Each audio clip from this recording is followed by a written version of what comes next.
राजवीर, काय मम्मी? आवरलंस का? हो, मी आवरून बसलोय. राजवीर, हो मम्मी. चल पटकन. मी तुला शेजारी सोडते.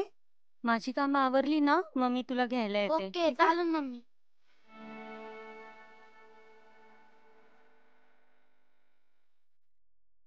राजवीर, राजवीर, हो मम्मी.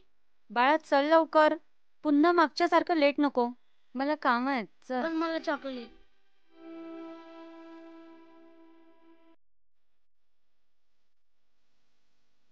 काय हे राजवीर? तू अजून आवरलं नाहीस? नाही, मला कुठेच नाही जायचं. अरे काय राजवीर? मूर्ख आहेस का तू? अजून रेडी का नाही झालास?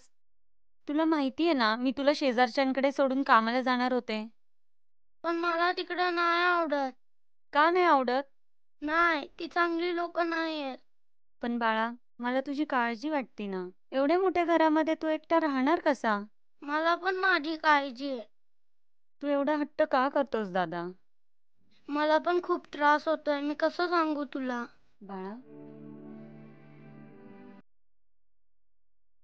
मला तुला आणि पप्पांना सोडून कुठेच नाही जायचं. कारण की बाहेर चांगले लोक नाही आहेत.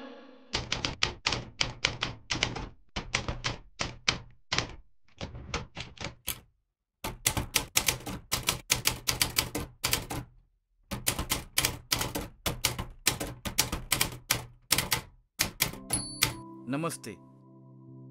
आपलं मूल हे शेजारी जायला किंवा शेजारी राहायला का नाही म्हणते, वारंवार का नाही म्हणते, ह्या नाहीचा अर्थ हा प्रत्येक पालकाला समजला पाहिजे. यासाठी रोज निदान त्याच्याशी 2 मिनिटं तरी संवाद साधा. बघा तुमच्या मुलाच्या बाबतीत काही विचित्र घडतंय का. धन्यवाद. जय हिंद, जय महाराष्ट्र.